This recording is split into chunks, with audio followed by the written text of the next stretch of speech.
प्यारे बच्चों, हमारे केमिकल काइनेटिक्स वाले चैप्टर का पहला भाग जो था अभिक्रिया का वेग, वो हम कंप्लीट कर चुके हैं।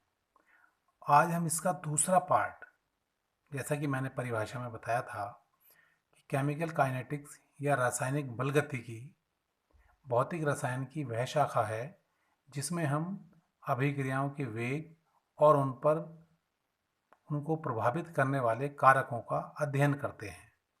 तो हमने अभिक्रिया के वेग के बारे में अध्ययन किया है। आज हम इस वेग को प्रभावित करने वाले कारकों का अध्ययन करेंगे। तो बच्चों, किसी भी रासायनिक अभिक्रिया के वेग को प्रभावित करने वाले कई कारक होते हैं, जैसे अभिकारक की सांद्रता, अभिक्रिया का ताप, अभिकारकों की प्रकृति, उनकी भौतिक अवस्था, दाब, उत्प्रेरक की उपस्थिति, माध्यम की या विलायक की प्रकृति आदि। इनमें से दो कारक अधिक महत्वपूर्ण हैं, वो हैं अभिकारकों की सांद्रता और ताप। हमारा ये चैप्टर, आधा चैप्टर अभिकारकों की सांद्रता के इर्द गिर्द घूमेगा और शेष आधा चैप्टर ताप के। तो आज हम इन कारकों का वन बाय वन डीपली अध्ययन करेंगे। तो बच्चों, पहला जो कारक है वो है अभिकारकों की सांद्रता। अभिकारकों की सांद्रता, अभिकारकों की सांद्रता। जैसा कि सांद्रता के बारे में हम लोग विलियन में चैप्टर में भी पढ़ चुके हैं कि अभिकारक की सांद्रता या सांद्रता से क्या मतलब है। सांद्रता का मतलब है एकांक आयतन में उपस्थित पदार्थ की मात्रा, उसी को हम सांद्रता कहते हैं। अब इस सांद्रता का अभिक्रिया के वेग पर क्या प्रभाव पड़ता है? तो किसी भी अभिक्रिया के वेग पर अभिकारक की सांद्रता के प्रभाव को हम दो तरह से स्पष्ट कर सकते हैं। इनमें से एक जो तरीका है वो है जो हमने पिछले साल पढ़ा था, द्रव्य अनुपाती क्रिया का नियम, लॉ ऑफ मास एक्शन। एक तो हम लॉ ऑफ मास एक्शन के बेस पर अभिकारकों की सांद्रता का प्रभाव स्पष्ट कर सकते हैं। लॉ ऑफ मास एक्शन को हिंदी में क्या कहते हैं? सक्रिय नहीं, द्रव्यानुपाती क्रिया का नियम। द्रव्यानुपाती क्रिया का नियम, ये नियम हमने कक्षा 11 में साम्यावस्था वाले चैप्टर में पढ़ा था। किसने दिया था? गुलबर्ग और वागे नामक वैज्ञानिकों ने दिया था। और उन्होंने क्या बताया था कि किसी भी अभिकारक की सांद्रता, किसी भी अभिकारक की सांद्रता किसके समानुपाती होती है? किसी भी अभिक्रिया का वेग अभिकारकों की सांद्रता के समानुपाती होता है। उन्होंने बताया था किसी भी अभिक्रिया के क्रिया करने की दर या अभिक्रिया का वेग वो उनकी सांद्रता के समानुपाती होता है। ये नियम था द्रव्यानुपाती क्रिया का नियम, सांद्रता के समानुपाती।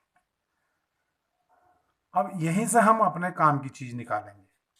गुलबर्ग और वागे ने केवल ये बताया था कि किसी भी अभिक्रिया का वेग अभिकारकों की सांद्रता के समानुपाती होता है। अगर अभिकारक एक से ज्यादा हैं किसी अभिक्रिया में, तो उन अभिकारकों की सांद्रताओं के गुणनफल के समानुपाती होता है।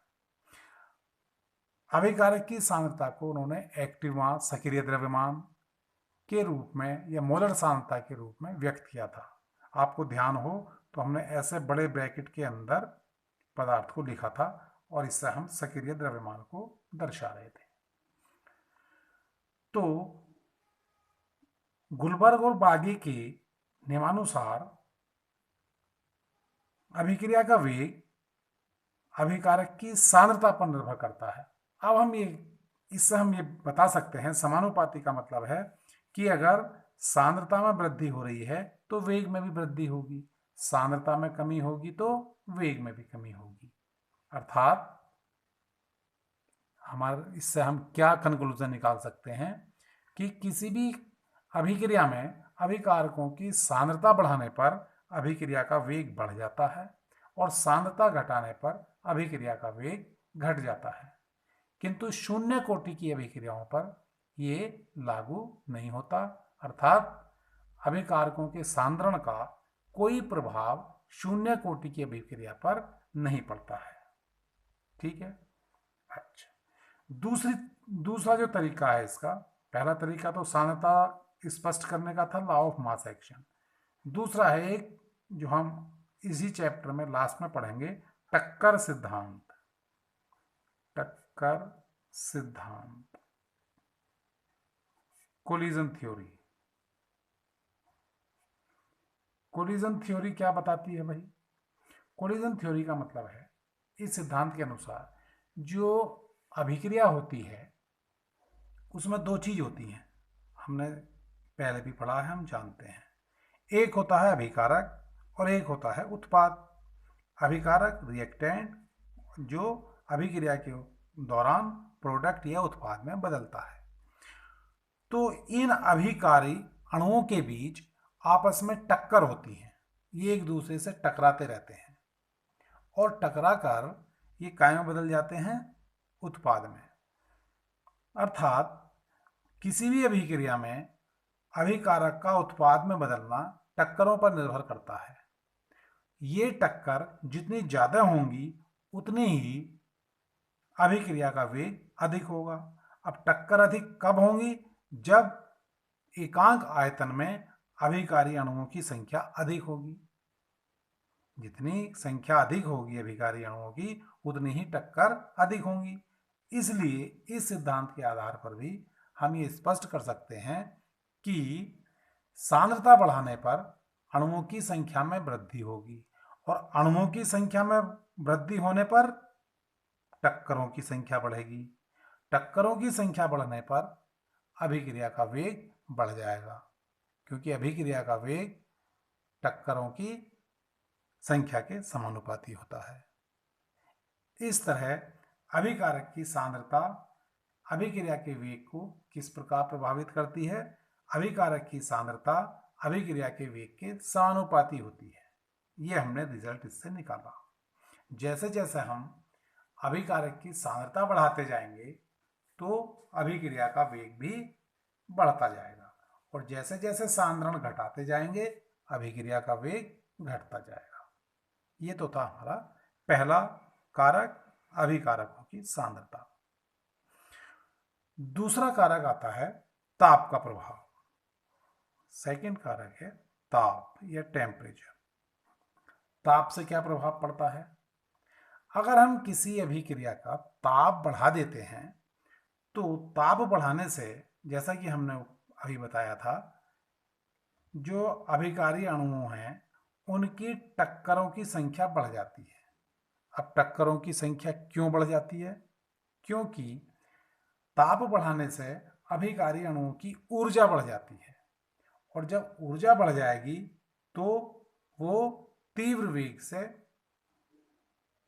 इधर उधर गति करने लगेंगे और तीव्र वेग से गति के कारण उनकी टक्करों की संख्या बढ़ जाती है। अर्थात ताप बढ़ाने पर चूंकि अभिकारी अणुओं के टक्करों की संख्या बढ़ जाती है, इसलिए अभिक्रिया का वेग भी बढ़ जाता है। सामान्यतः ये देखा गया है, अगर हम किसी अभिक्रिया का ताप 10 डिग्री सेंटीग्रेड बढ़ा दें, 10 डिग्री सेंटीग्रेड बढ़ा दें तो उसके वेग में या उसकी दर में 2 गुना वृद्धि हो जाती है। 2 गुना वृद्धि हो जाती है, ऐसा प्रयोगों द्वारा देखा गया है। इसी आधार पर एक और नई चीज वैज्ञानिकों ने इजाद की कि अगर हम टेम्परेचर 25 डिग्री सेंटीग्रेड से, अब 10 डिग्री बढ़ाना है तो कितना कर दें, 35 डिग्री सेंटीग्रेड कर दें, 25 डिग्री से 35 डिग्री सेंटीग्रेड कर दें, तो इस ताप पर अभिक्रिया के वेग स्थिरांकों का अनुपात, इस ताप पर अभिक्रिया के वेग स्थिरांकों का अनुपात, मान लीजिए 25 डिग्री पर के 25 है और 35 डिग्री पर वेग स्थिरांक के 35 है, तो इन तापों पर इन अभिक्रिया के वेग स्थिरांकों का अनुपात ताप गुणांक कहलाता है, टेम्परेचर कोएफिशिएंट, इसे हम कहेंगे ताप गुणांक। ठीक है, ये मैंने आपकी नॉलेज के लिए बता दिया, हालांकि इस पर इतना प्रश्न नहीं पूछे गए हैं। तो ये था ताप का प्रभाव। अभी तक हमने दो प्रभाव पढ़े, एक तो अभिकारकों की सांद्रता और दूसरा ताप। अभिकारकों की सांद्रता का क्या प्रभाव पड़ता है, सांद्रता बढ़ाने पर अभिक्रिया का वेग बढ़ जाता है, और ताप का क्या प्रभाव पड़ता है, ताप बढ़ाने पर भी अभिक्रिया का वेग बढ़ जाता है। तीसरा प्रभाव है दाब का प्रभाव, प्रेशर। अब ये जो दाब का प्रभाव है ये कहाँ प्रभावी होगा, दाब प्रभावित करता है गैसीय अवस्था में, क्योंकि ठोस अगर हमारे अभिकारक हैं तो ठोस पर तो दाब का कोई प्रभाव होगा ही नहीं, द्रव पर भी दाब का प्रभाव कम होता है, लेकिन गैसीय अभिकारकों पर दाब का प्रभाव अधिक होता है।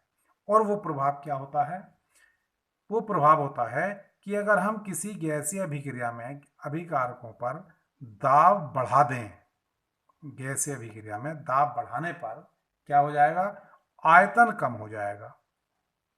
जब दाब बढ़ाएंगे तो आयतन कम हो जाएगा, और जब आयतन कम हो जाएगा तो अणु पास पास आ जाएंगे, जो हमारे अभिकारी अणु हैं वो पास पास आ जाते हैं, और जब पास पास आ जाएंगे तो पास पास आने का मतलब एकांक आयतन में सांद्रता बढ़ जाएगी, फिर हम वहीं पहुंच गए, और जब सांद्रता बढ़ेगी तो वेग भी बढ़ जाएगा।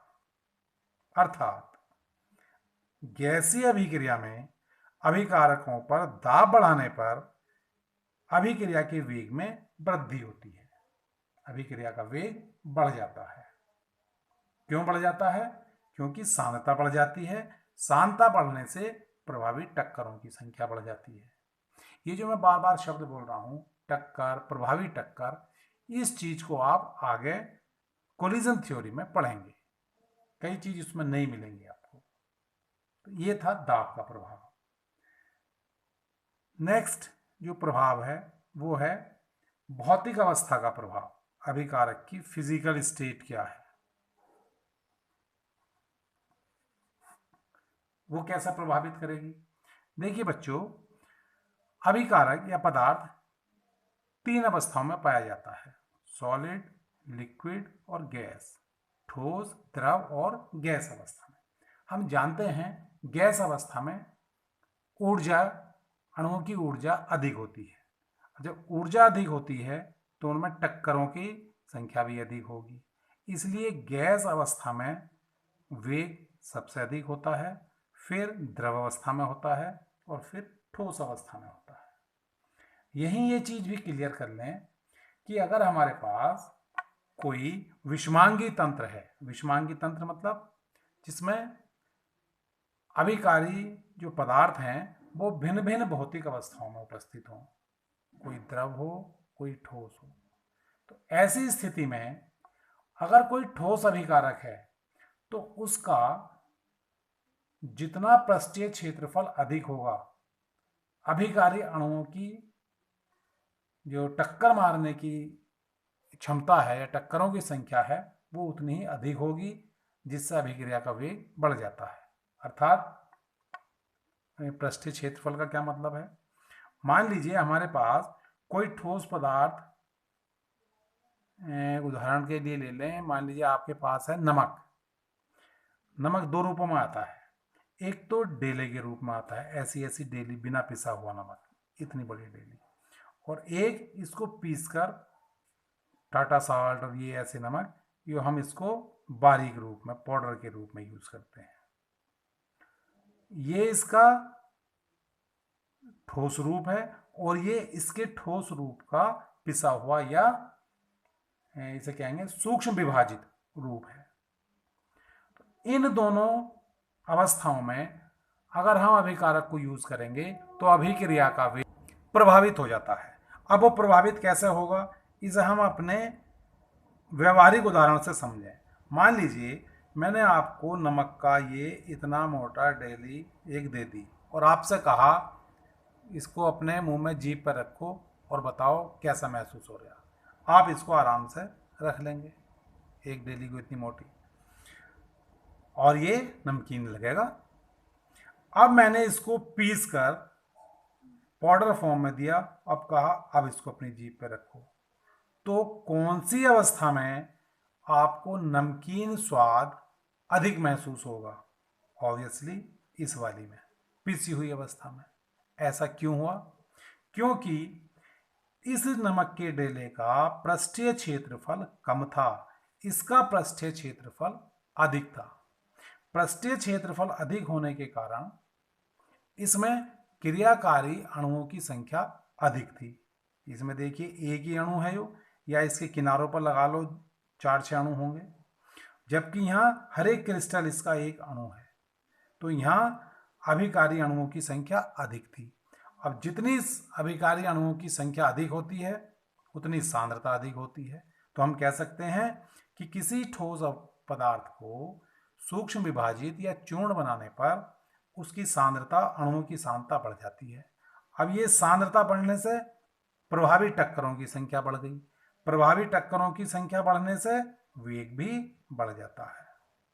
इसलिए अगर किसी विषमांगी तंत्र में कोई ठोस पदार्थ उपस्थित है तो उस ठोस के सूक्ष्म विभाजित करने पर अभिक्रिया का वेग बढ़ जाता है।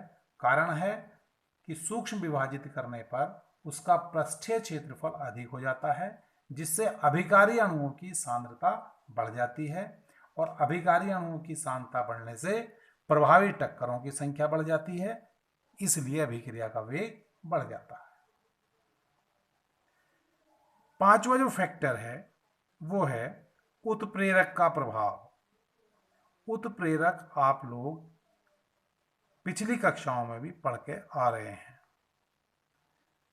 फिर भी मैं सूक्ष्म रूप में समझा देता हूं। उत्प्रेरक वो पदार्थ होते हैं जो अभिक्रियाओं में तो भाग लेते हैं लेकिन खुद प्रभावित नहीं होते, खुद अभिक्रिया के उपरांत उसी रूप में बचे रह जाते हैं और अभिक्रिया के वेग को प्रभावित करते हैं। वेग को प्रभावित करने का मतलब अभिक्रिया के वेग को बढ़ा भी सकते हैं और घटा भी सकते हैं।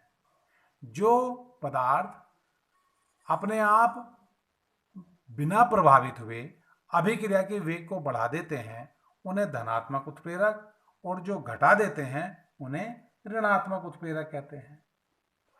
तो जो धनात्मक उत्प्रेरक है वो अभिक्रिया के वेग को बढ़ा देता है। अब प्रश्न ये आता है कि ये उत्प्रेरक अभिक्रिया के वेग को कैसे बढ़ा देता है। तो इसके लिए खोजों के बाद ये पता चला कि जो धनात्मक उत्प्रेरक है वो अभिक्रिया की सक्रियण ऊर्जा, अभिक्रिया की सक्रियण ऊर्जा, अब इसमें एक नई टर्म आ गई है सक्रियण ऊर्जा, इसको भी हम कोलिजन थ्योरी में पढ़ेंगे। फिर भी आपकी जिज्ञासा शांत करने के लिए कुछ मैं इसके बारे में बता देता हूं। सक्रियण ऊर्जा एक ऐसी ऊर्जा है जिसको बिना प्राप्त किए अभिकारक उत्पाद में नहीं बदल सकता। ये एक बाउंडेशन है अभिकारक को उत्पाद में बदलने के लिए। जैसे आपको अगर किसी सब्जेक्ट में पास होना है तो बाउंडेशन है कि उसमें 33% या 100 में से 33 नंबर होने ही चाहिए, बिना 33 नंबर के आप पास नहीं हो सकते। ऐसे ही किसी भी अभिकारक को अगर उत्पाद में बदलना है तो उसके पास सक्रियण ऊर्जा होनी चाहिए। तो उत्प्रेरक क्या करता है इस सक्रियण ऊर्जा के मान को कम कर देता है। और सक्रियण ऊर्जा का मान कम होने से जो अब प्रभावी टक्कर करने वाले अणुओं की संख्या है वो बढ़ जाती है। किन की संख्या? अणुओं की संख्या। कौन से? जो टक्कर करने वाले हैं, अभिकारी अणुओं की संख्या।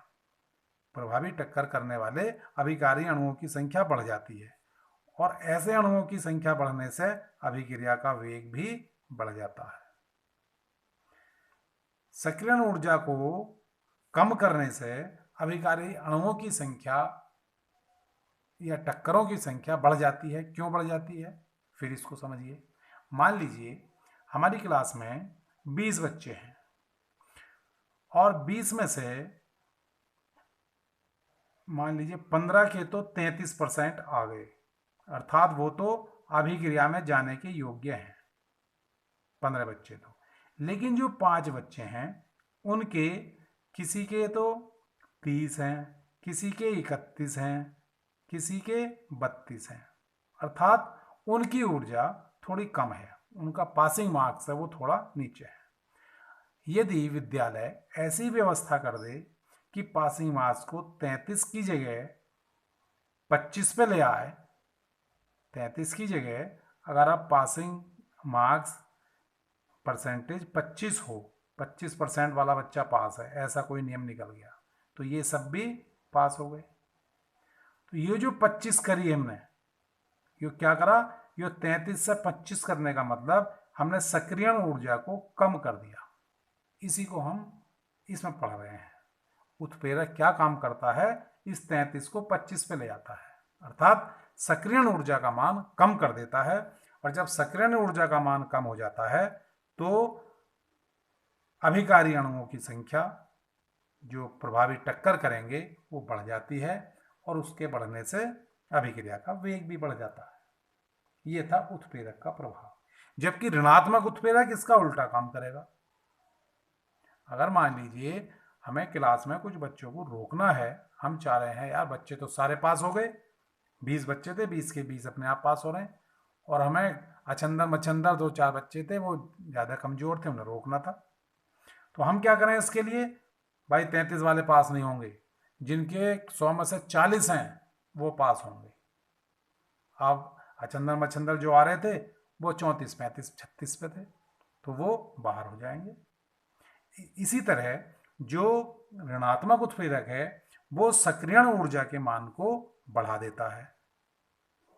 धनात्मक उत्प्रेरक कम करता है, ऋणात्मक उत्प्रेरक उसको बढ़ा देता है। ये ध्यान रखेंगे। धनात्मक से ऐसा लगता है जैसे वो बढ़ा रहा हो, लेकिन वो सक्रियण ऊर्जा को कम करता है, और ऋणात्मक उत्प्रेरक ये बढ़ा देता है सक्रियण ऊर्जा का मान। जब ये मान बढ़ जाता है तो प्रभावी टक्कर करने वाले अणुओं की संख्या कम हो जाती है। जब अणुओं की संख्या कम हो जाती है तो वेग भी कम हो जाता है। इसलिए ऋणात्मक उत्प्रेरक अभिक्रिया के वेग को कम कर देता है, जबकि धनात्मक उत्प्रेरक अभिक्रिया के वेग को बढ़ाता है। फिर है अभिकारकों की प्रकृति। नेक्स्ट जो फैक्टर है वो है अभिकारकों की प्रकृति। अभिकारकों की प्रकृति का क्या मतलब है? जो अभिकारी अणु हैं वो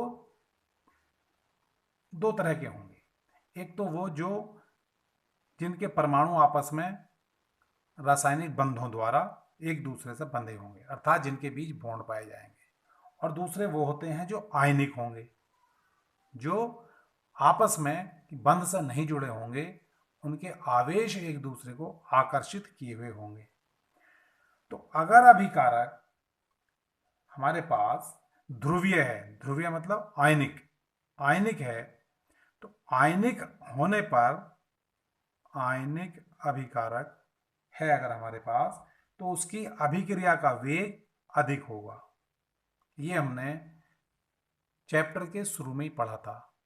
अभिक्रियाओं के जब प्रकार पढ़े थे, वेग के आधार पर अभिक्रियाएं 3 प्रकार की थी: मंद, तीव्र, अतिमंद।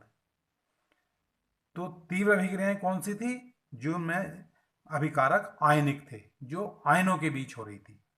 और जिनमें बंध बन रहा था अभिकारकों के बीच, वो मंद या अति मंद अभिक्रियाएं थी। तो ऐसे अभिकारक जो आयनिक हैं उनका वेग, वो अभिक्रिया का वेग बढ़ा देते हैं। क्यों बढ़ा देते हैं, इसका कारण भी मैंने बताया था। क्योंकि जैसे ही ये किसी विलायक में घोले जाएंगे, ये तुरंत अपने आयनों में वियोजित हो जाते हैं और विपरीत आयन एक दूसरे को आकर्षित करके तुरंत प्रोडक्ट या उत्पाद का निर्माण कर देते हैं। जबकि अगर ऐसा कोई हमारे पास अभिकारक है जो बंधों द्वारा जुड़ा हुआ है, तो उसके बंध के टूटने में, फिर नए बंध के बनने में उसमें समय लगता है, इसलिए उसकी दर कम होती है अभिक्रिया की। तो इस तरह अभिक्रिया की प्रकृति, अभिक्रिया का वेग अभिकारक की प्रकृति पर निर्भर करता है। ध्रुवीय या आयनिक अभिक्रियाएं तीव्र वेग से होती हैं, जबकि ऐसी अभिक्रियाएं जिनके अभिकारकों के बीच बंध होते हैं, तो बंध या जिनमें बंधों का पुनर्विन्यास होता है, टूट के फिर से बनना, वो मंद होती हैं। अगला कारक हमारा जो है 7th, वो आता है माध्यम की प्रकृति। माध्यम या माध्यम को आप समझ सकते हैं विलायक, विलायक की प्रकृति। विलायक की प्रकृति पे कैसे निर्भर करेगा? यदि माध्यम भी अभिकारक की प्रकृति का है, मतलब अगर ध्रुवीय विलायक है और उसके अंदर हमने ध्रुवीय अभिकारक को घोला, तो वो आसानी से घुल जाएगा। नमक है, ध्रुवीय विलायक है, ध्रुवीय पदार्थ है। जल ध्रुवीय विलायक है, तो नमक जल में आसानी से घुल जाता है, जबकि तेल में, जो कि अध्रुवीय होता है, उसमें कठिनता से घुलता है। तो आयनिक या ध्रुवीय अभिकारक ध्रुवीय माध्यम में आसानी से आयनित होने के कारण इनकी अभिक्रिया की दर तीव्र हो जाती है। जब आयन आसानी से बनेंगे तो अभिक्रिया भी आसानी से होगी, अर्थात उसका वेग अधिक हो जाएगा। इस तरह माध्यम की प्रकृति भी अभिक्रिया के वेग को प्रभावित करती है। एक और जो लास्ट फैक्टर है वो होता है विकिरण की प्रकृति, रेडिएशन। रेडिएशन का प्रभाव या विकिरण का प्रभाव, ये सभी अभिक्रियाओं पर लागू नहीं होता।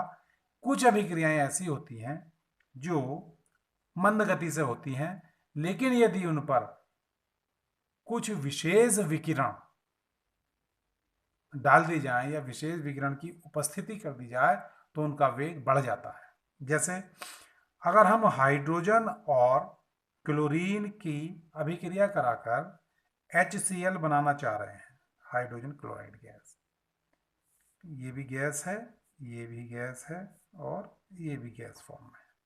हाइड्रोजन और क्लोरीन की अभिक्रिया से हाइड्रोजन क्लोराइड गैस बना रहे हैं, तो इस अभिक्रिया का वेग बहुत कम होता है। लेकिन यदि हम इसको सूर्य के प्रकाश की उपस्थिति में कराएं, तो इसका वेग तीव्र हो जाता है।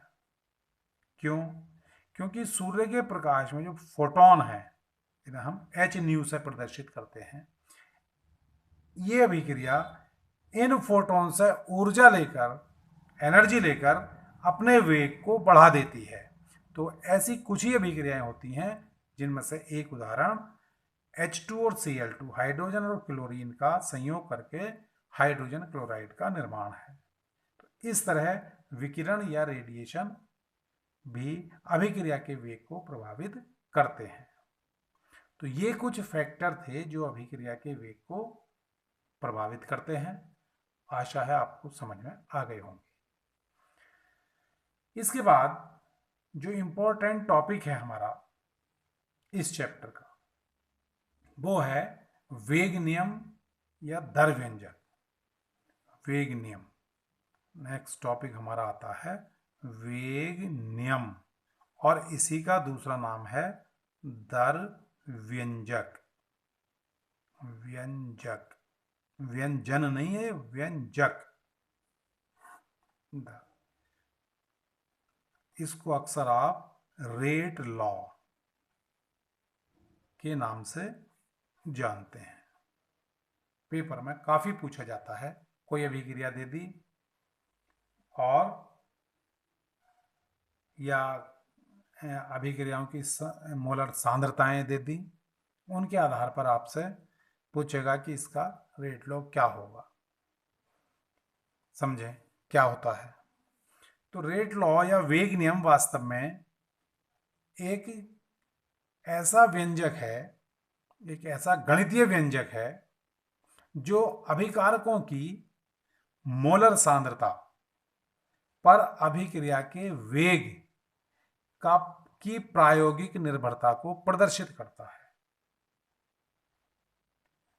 क्या बोला मैंने, फिर से सुने।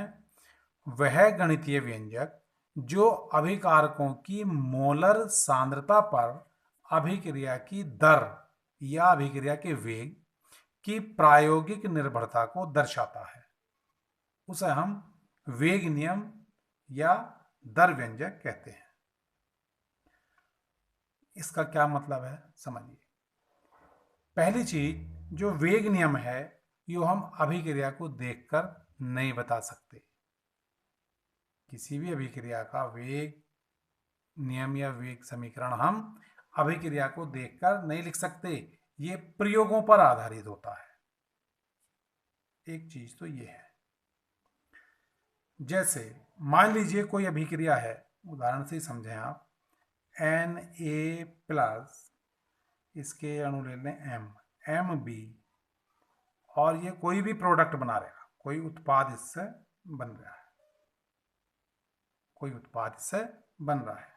तो इसके लिए जो अभिक्रिया का वेग होगा, अभिक्रिया का वेग, अभिक्रिया के वेग को हम कैसे प्रदर्शित करते हैं, dx/dt। इसमें x क्या है, x अभिकारी अणुओं की मात्रा है, t समय है जिसमें उनकी सांद्रता में परिवर्तन होगा। ये डिफरेंशियल के रूप में हमने इसको लिख दिया। तो dx/dt ये किसके समानुपाती होगा, a की सांद्रता के और b की सांद्रता के। बस यहीं से समझने की चीज शुरू है। आज आप इस वेग नियम में एक ऐसी चीज देखेंगे, या ऐसा मैं कहूं धोखा, जो बच्चों के साथ कक्षा 11 में जो धोखा हुआ है उसकी आज पोल पट्टी खुल जाएगी, आंखों का एक पर्दा खत्म हो जाएगा। देखो बच्चों, वेग नियम को समझने से पहले जरा आप गौर करें जो गुलबर्ग और बागे ने द्रव्यानुपाती क्रिया का नियम दिया था, लॉ ऑफ मास एक्शन।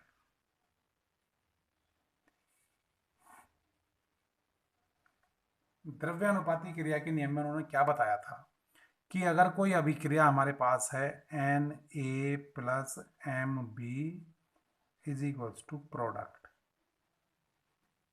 इसके लिए अभिक्रिया का वेग यानी dx/dt, उन्होंने बताया था अभिक्रिया का वेग अभिकारी अणुओं की सांद्रता के गुणनफल के समानुपाती होता है। ये चीज उन्होंने बिल्कुल ठीक बताई थी कि ये किसके समानुपाती होगा, A की सांद्रता के, अभिकारी एक तो एक है अभिकारक और दूसरा B है, इनटू B की सांद्रता के। लेकिन उन्होंने क्या बताया था कि A और B की सांद्रता के गुणनफल के समानुपाती तो होगा, लेकिन किस रूप में, ये जो N और M है ये घातांक के रूप में उन्होंने लगा दी थी। अर्थात इसका क्या मतलब है, इसका मतलब ये है कि मान लीजिए किसी अभिक्रिया में हमने A के 5 अणु लिए या 5 मोल लिए और B के 3 मोल लिए, तो अभिक्रिया का वेग इन 8 के 8 मोलों पर या 8 के 8 अणुओं पर निर्भर करेगा, ये उन्होंने बताया था। जैसे अगर मैं एक साधारण उदाहरण से बताऊं, एक अभिक्रिया होती है N2 plus 3H2 is equals to 2NH3, Haber विधि से अमोनिया का निर्माण।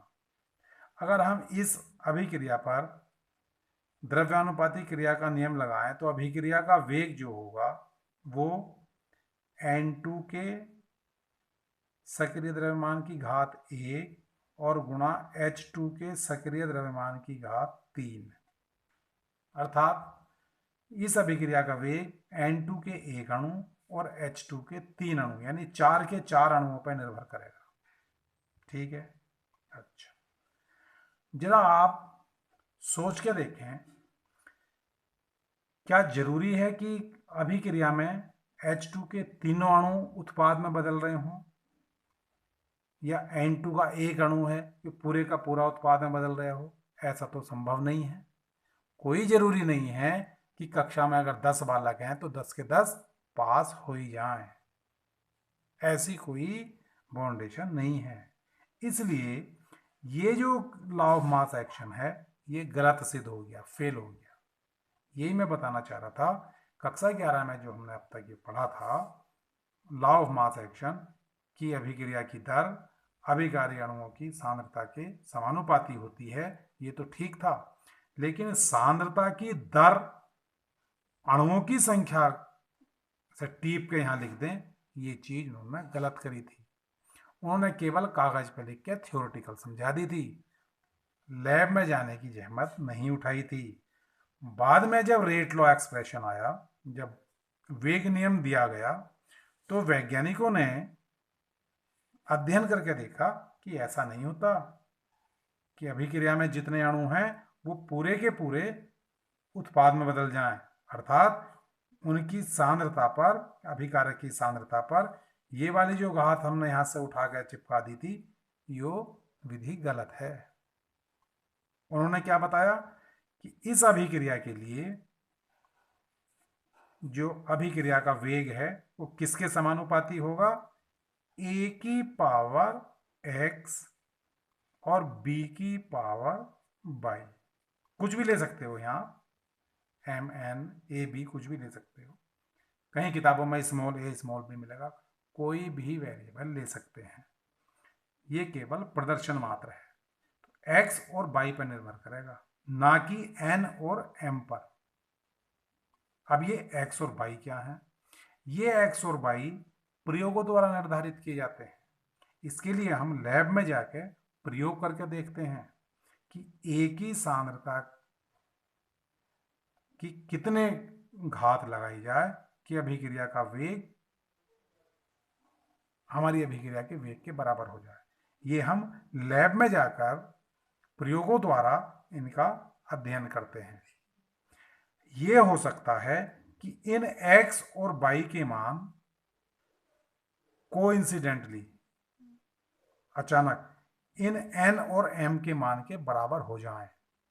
हो सकते हैं कि ये मान और ये मान बराबर हो जाएं, लेकिन आवश्यक नहीं है, भिन्न भी हो सकते हैं। यही रेट लॉ है। अब हम इसको अगर समानुपाती के चिन्ह को इक्वल्स टू में चेंज कर दें तो क्या आ जाएगा? एक कांस्टेंट लेंगे, k को हालांकि स्मॉल k से प्रदर्शित किया जाता है अधिकतर, लेकिन मेरी आदत हो गई है कैपिटल K बनाने की, वही बनता है k इज इंटू A की पावर x और B की पावर y। ठीक है। dx upon dt is equals to k into A की पावर x, A का एक्टिव मास या A का सक्रिय द्रव्यमान या A की सांद्रता की पावर x और B की सांद्रता की पावर y। ये जो एक्सप्रेशन है, ये जो व्यंजक है, इसी को हम रेट लॉ कहते हैं। इसी व्यंजक को रेट लॉ का नाम दिया गया। अच्छा, कुछ बच्चों के दिमाग में आया कि dx अपॉन dt कर दिया सर ने आज, तो ये नई चीज। अभी तक हमने क्या पढ़ा था? dc upon dt। तो इससे कोई फर्क नहीं पड़ता, आप dc अपॉन dt भी लिख सकते हो, कोई बात नहीं। ठीक है ना?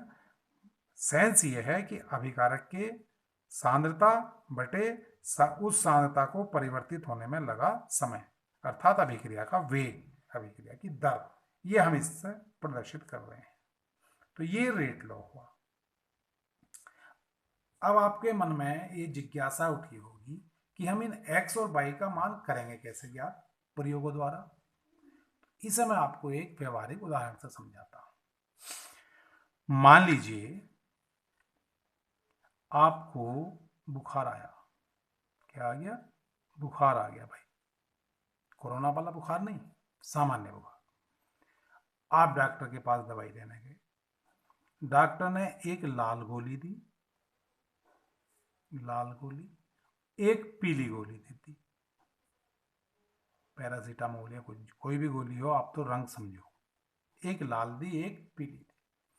हुआ क्या, जैसे ही आपने दोनों गोली खाई, आपको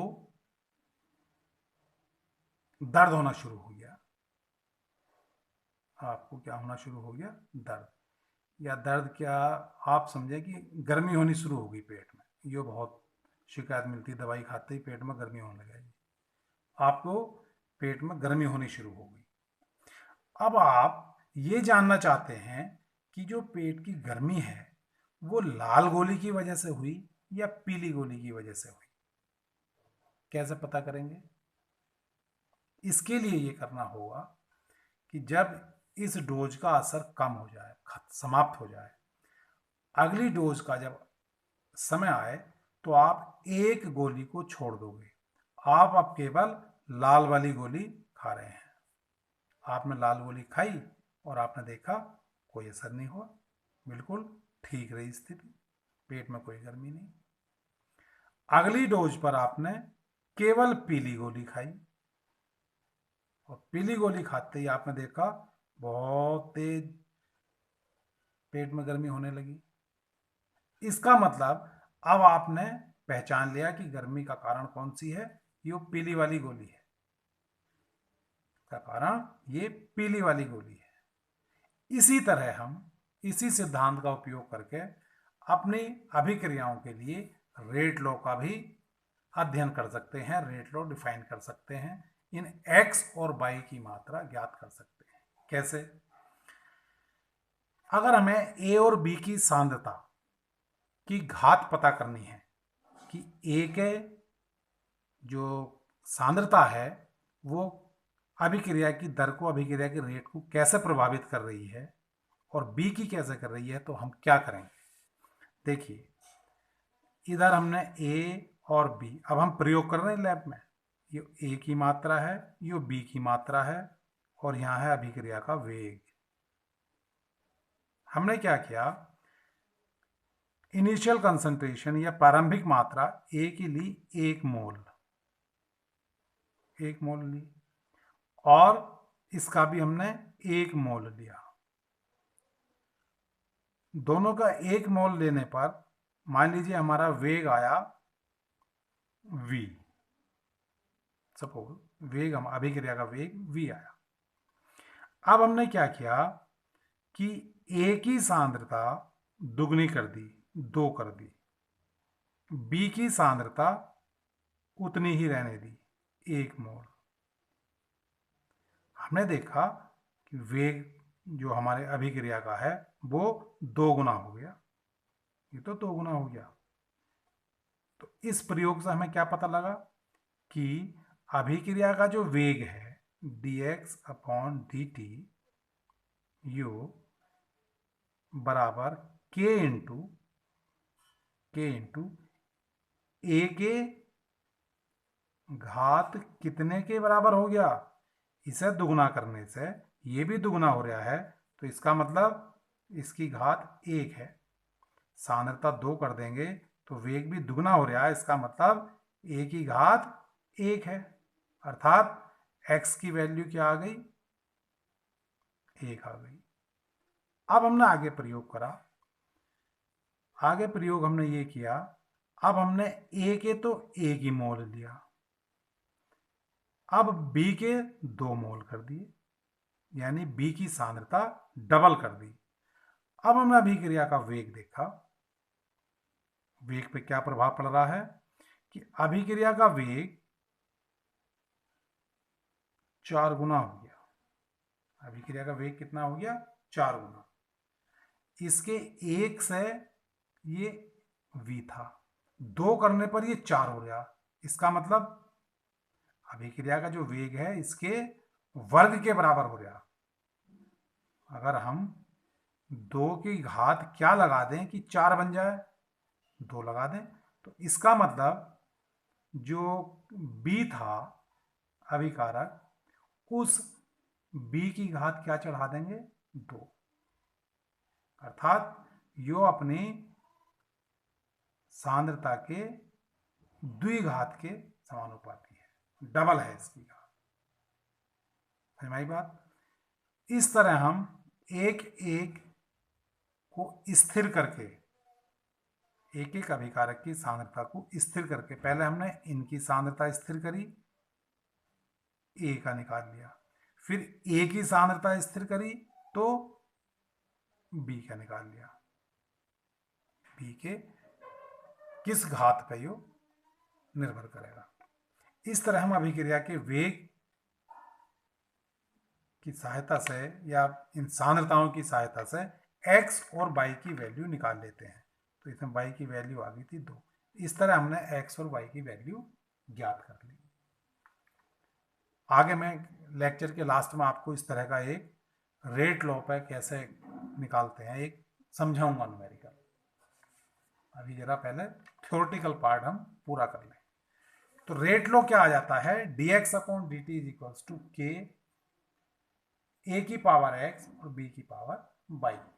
यहाँ जो x और y हैं इनके मान प्रयोग द्वारा ज्ञात किए जाते हैं, और ये n और m के समीकरण में n और m ले रखे हैं ना, इनके बराबर हो भी सकते हैं और नहीं भी। k एक स्थिरांक है, जो हमने समानुपाती को बराबर में चेंज करने के लिए किया था। तो k क्या है, एक स्थिरांक है जिसे समानुपाती स्थिरांक कहेंगे, और इसका एक विशेष नाम होता है जिसे हम कहते हैं वेग स्थिरांक, क्योंकि वेग के लिए स्थिरांक दिया गया। तो k क्या हो जाएगा, वेग स्थिरांक। अगर मैं कहीं k बड़ा लिख दूं इसमें, तो आप इसको समझना कि छोटा है। वेग स्थिरांक, इसको हम क्या कहेंगे, वेग स्थिरांक।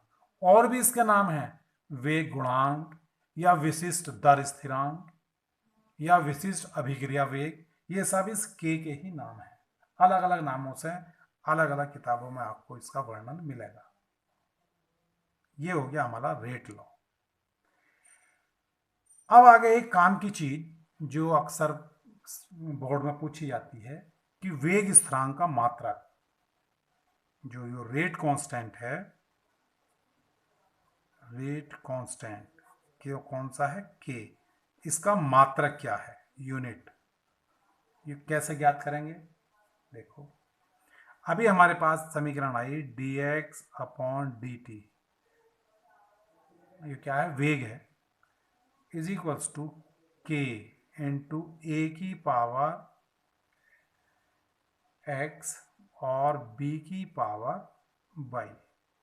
ये हमारे पास संबंध आया या व्यंजक आया जिसे हम रेट लॉ कहते हैं। यदि a की कंसंट्रेशन बराबर b की कंसंट्रेशन बराबर यूनिट, यानी एकांक मान ली जाए, अगर हम अभिकारकों की सांद्रता को एकांक या इकाई मान लें, तो dx अपॉन dt क्या हो जाएगा भैया, यो 1 रख दिया, 1 की पावर कितनी भी लगा दो उसकी वैल्यू 1 ही रहेगी। तो ये दो 1 हो गया, दोनों का गुणनफल भी। तो यहाँ क्या आ गया, k।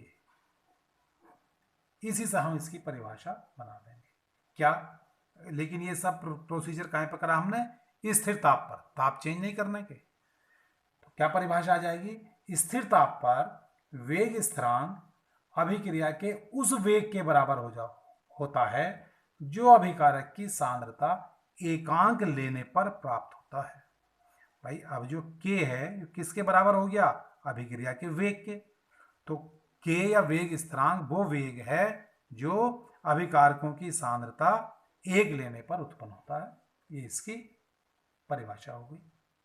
कभी कभी इसका मात्रक या यूनिट पूछ ली जाती है, तो मात्रक कैसे निकाल लेंगे, मात्रक भी हम इसी की सहायता से dx अपॉन dt या वेग बराबर k इंटू ए की पावर x b की पावर y है, ये तो है हमारा। अब इसकी वेग का मात्रा क्या होता है, ये मैंने पहले ही बताया था, मोल प्रति लीटर प्रति सेकंड, ये इसका मात्रक होता है। इस मात्रक रख के और सांद्रता का मात्रक क्या होता है, मोल प्रति लीटर। इसमें ये शर्त लगानी पड़ेगी कि अगर हम पदार्थ की जो सांद्रता है वो मोल प्रति लीटर में और समय को सेकंड में ले रहे हैं, तब हम यूनिट कैसे निकालेंगे। तो देखो इस सूत्र से k बराबर क्या हो गया, वेग बटे a की पावर x b की पावर y, और वेग का सूत्र ये है, वेग का मात्रक a का मोल प्रति लीटर, तो मोल लीटर इनवर्स की पावर क्या है x, और मोल लीटर इनवर्स की पावर यहाँ है y, या इसे हम क्या कह देंगे, x प्लस वाई, गुणा में घातें जुड़ जाती हैं, मोल लीटर इनवर्स और सेकंड इनवर्स है ऊपर, अपॉन मोल लीटर इनवर्स की घात x प्लस वाई, ये तो हो गया। अब यदि हम इसको ऊपर ले जाएं, ये तो मोल लीटर की घात 1 है, तो ये क्या हो जाएगा, 1 minus X plus Y, 1 minus X plus Y. कहाँ को करूं भाई, जगह जगह जगह, देखो यहाँ करते हैं। के बराबर हमारा आया था मोल लीटर इनवर्स की घात 1 second inverse upon mole litre inverse की घात x प्लस वाई। इसे हम क्या लिख सकते हैं, मोल लीटर माइनस 1 की घात, पूरे की घात क्या लगा दें 1, और ये ऊपर जाएगा तो 1 माइनस एक्स प्लस वाई, ये हो गया, और आगे सेकंड इनवर्स ये आ गई। अगर x प्लस वाई, यदि x प्लस वाई को हम n मान लें, ये n है x प्लस वाई बराबर, तो मोल लीटर इनवर्स की पावर 1 माइनस n और सेकंड इनवर्स, ये इसका मात्रक हो गया।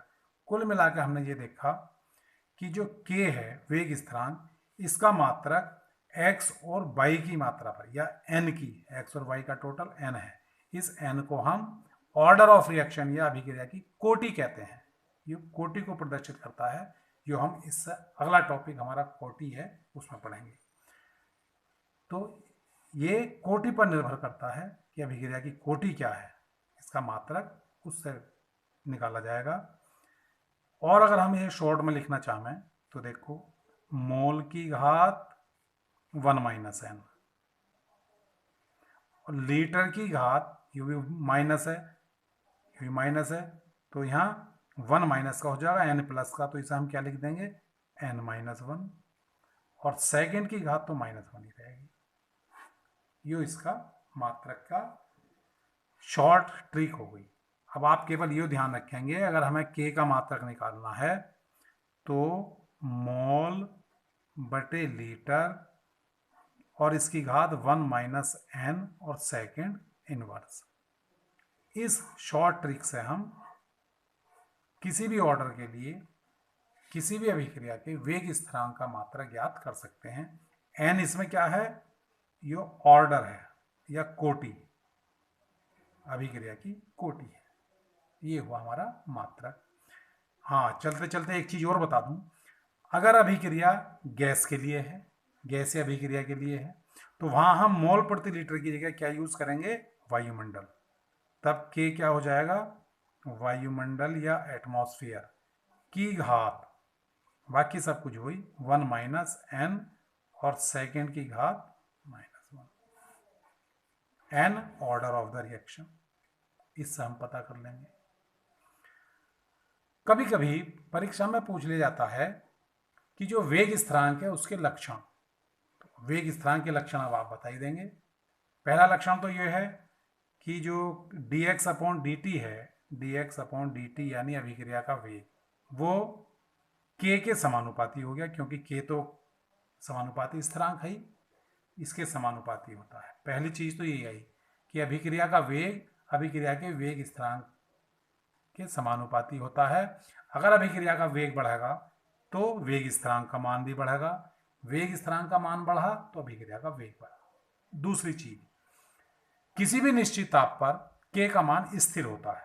किसी भी अभिक्रिया के लिए इसका मान स्थिर होगा, बशर्ते कि हम टेम्परेचर को चेंज ना करें। अर्थात k का मान ताप पर निर्भर करता है। किस पर निर्भर करता है? ताप पर।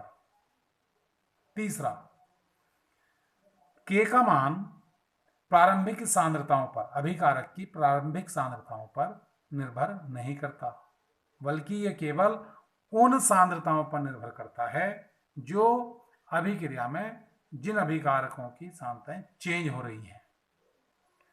सभी अभिकारकों की सांद्रताओं पर चेंज निर्भर नहीं करता। जो हमने अभिक्रिया ली थी उसमें n और m पर k का मान निर्भर नहीं कर रहा। k का मान किस पर निर्भर कर रहा? x और y पर। अर्थात जिन अभिकारकों के जितने अणुओं की सांद्रता चेंज हो रही है, जिन अभिकारकों की, उनकी सांद्रता पर k का मान निर्भर करेगा। सभी अभिकारकों की सांद्रताओं पर यह निर्भर नहीं करता। और एक और इसका लक्षण कर देंगे कि वेग स्थिरांक का जो मात्रक है वो कोटि पर निर्भर करता है। ये इसके हुए लक्षण, किसके? वेग स्थिरांक के लक्षण। कभी कभी इसमें वेग स्थिरांक और अभिक्रिया के वेग में, अभिक्रिया वेग और वेग स्थिरांक में अंतर पूछ लिया जाता है। और वेग स्थिरांक में कि 2 अंतर लिखिए, 3 अंतर लिखिए, ये प्रश्न काफी आता है। तो इसमें हम अंतर कैसे करेंगे? पहला अंतर तो इनकी परिभाषा का ही कर देंगे कि जो अभिक्रिया का वेग है वो क्या है? एकांक समय में अभिकारक या उत्पाद की सांद्रता में जो परिवर्तन होता है वो अभिक्रिया का वेग कहलाता है। ये तो है अभिकारक के सांद्रता परिवर्तन की दर। जबकि वेग स्थिरांक किसे कहेंगे? किसी अभिकारक में अभिकारकों की सांद्रता यूनिट या इकाई लेने पर जो वेग प्राप्त होता है वो वेग स्थिरांक कहलाता है। दूसरा अंतर, अभिक्रिया के वेग का मात्रक तो चाहे अभिक्रिया किसी भी कोटि की हो, इसका मात्रक मोल, लीटर, इनवर्स, सेकंड, इनवर्स ही होता है। लेकिन इसका मात्रक ऑर्डर पर निर्भर करता है, अभिक्रिया किस कोटि की है उस कोटि पर निर्भर करेगा।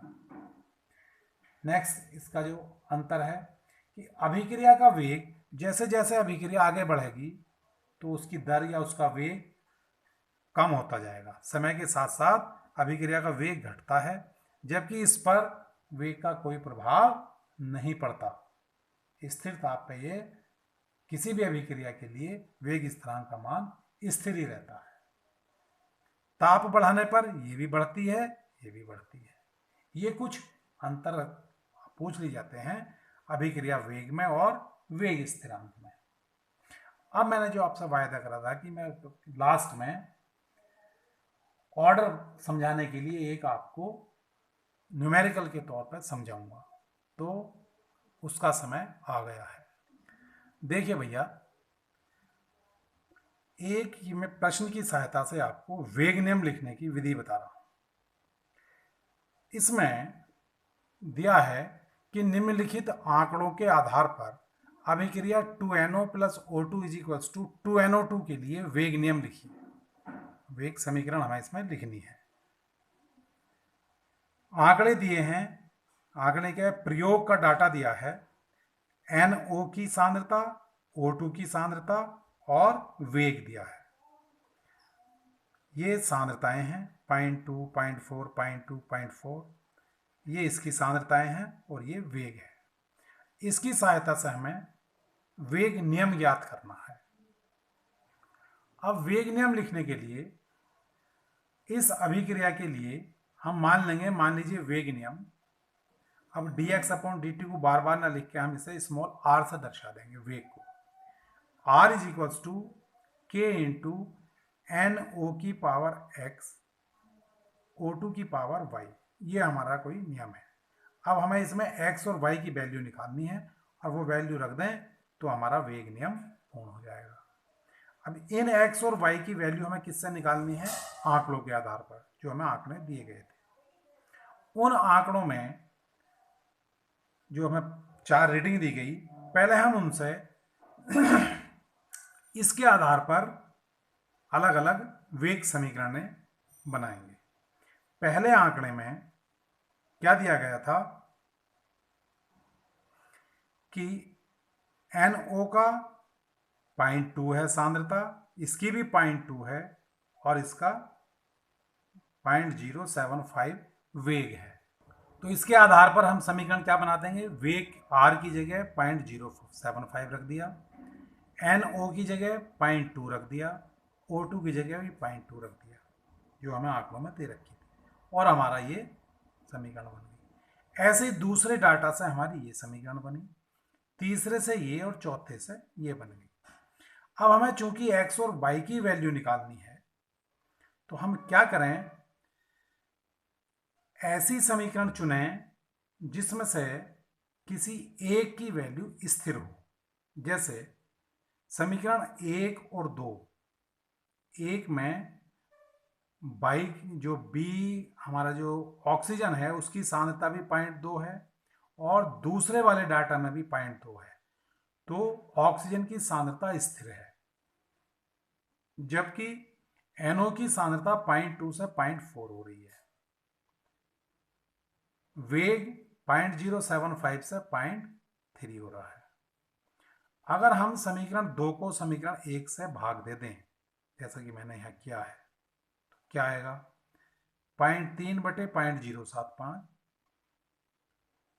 0.4 गुणा 0.2, 0.4 गुणा 0.2 बटे 0.2 गुणा 0.2, और इनकी वैल्यू x y रख दी। k से k कट जाएगा और ये तो चूंकि समान सांद्रताएं हैं तो ये भी कट जाएंगी। सॉल्व करके इस पर आ जाएगा 75 चौक 304 बराबर 0.4 की पावर x बटे 0.2 की पावर x, 2 दूनी 4 यानी 2 की पावर x। तो x की वैल्यू आ गई 2, x का मान 2 आ गया। अब y का मान निकालने के लिए हमें यह देखना पड़ेगा जिसमें x की सांद्रता समान हो और y की बदल रही हो। अब x की सांद्रताएं, इसमें x वाले की सांद्रताएं किस में स्थिर हैं? ये है इसमें 0.2 और इसमें भी 0.2, या इसमें 0.4, इसमें भी 0.4। देखो दूसरे वाले में, दूसरे में 0.4 है और चौथे में भी 0.4 है। x की स्थिर हो गई और y की 0.2 से 0.4 हो गई। तो अब हम समीकरण 2 और समीकरण 4 का प्रयोग करेंगे।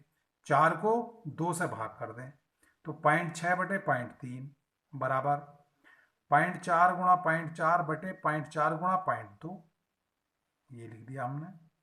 अब x वाले की यानी NO की सांद्रताएं समान है तो ये कट जाएंगी, 3 दूनी 6, यहाँ 2 आ जाएगा, तो 2 बराबर 0.4 की पावर y बटे 0.2 की पावर y, 2 दूनी 4, 2 की पावर y, 2 की power y is equals to 2, 2 का मतलब 2 की घात 1, तो y इज इक्वल्स टू क्या आ गया? 1। दोनों मान आ गए हमारे पास, x भी आ गया और y भी आ गया। अब इन x और y के मान को इस समीकरण में रख दें, x और y के मान को यहां रख दें, तो समीकरण क्या आ जाएगी? r is equals to k NO की पावर x की वैल्यू 2 है, 2 और O2 की पावर 1। ये हमारी समीकरण आई। ये वैल्यू रखने पर r is equals to k NO2 की पावर 2 और O2 की पावर 1। ये हमारा वेग समीकरण हो गया या रेट लॉ हो गया। इस तरह डाटा दे दिए जाएंगे और आपसे रेट लॉ पूछा जाएगा। उम्मीद है आपकी समझ में आ गई होगी।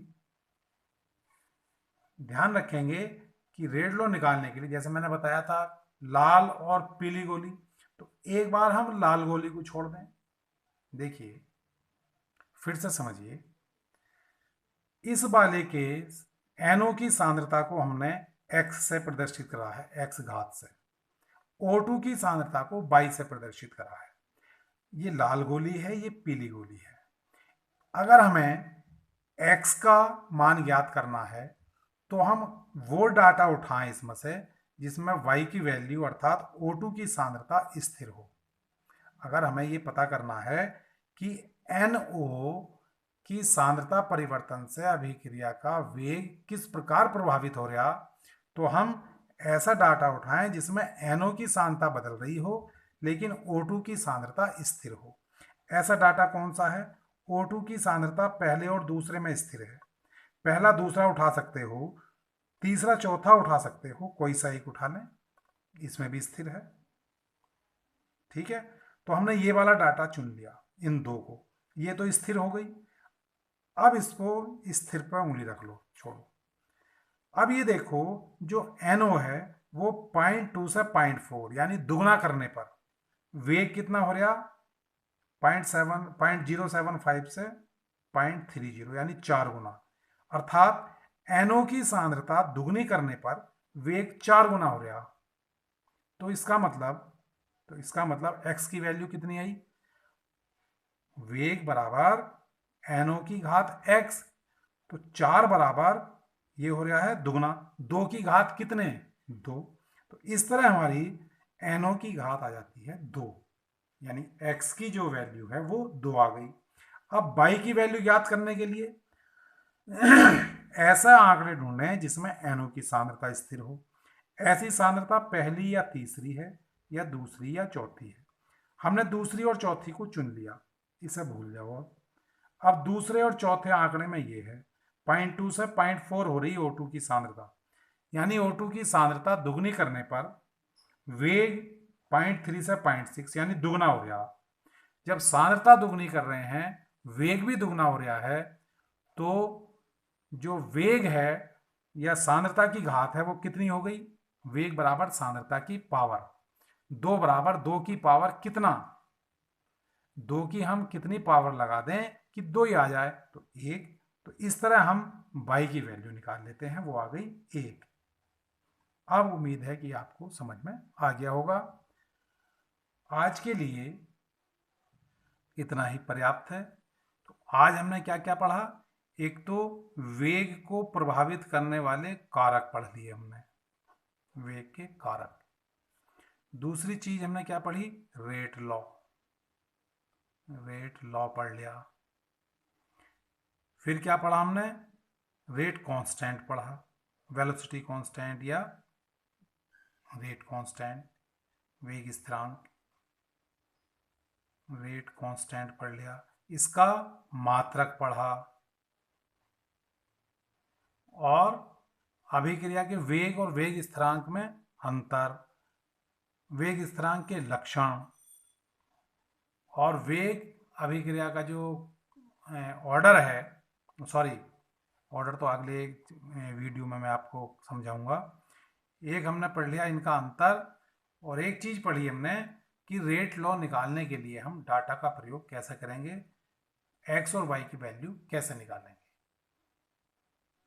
वीडियो को पूरा देखें, टॉपिक तभी समझ में आएगा जब आप वीडियो को पूरी देखेंगे। पूरी देखनी है। कहीं समझ में नहीं आता है तो कमेंट में डाल दीजिए, मैं उसका सॉल्यूशन आपको उपलब्ध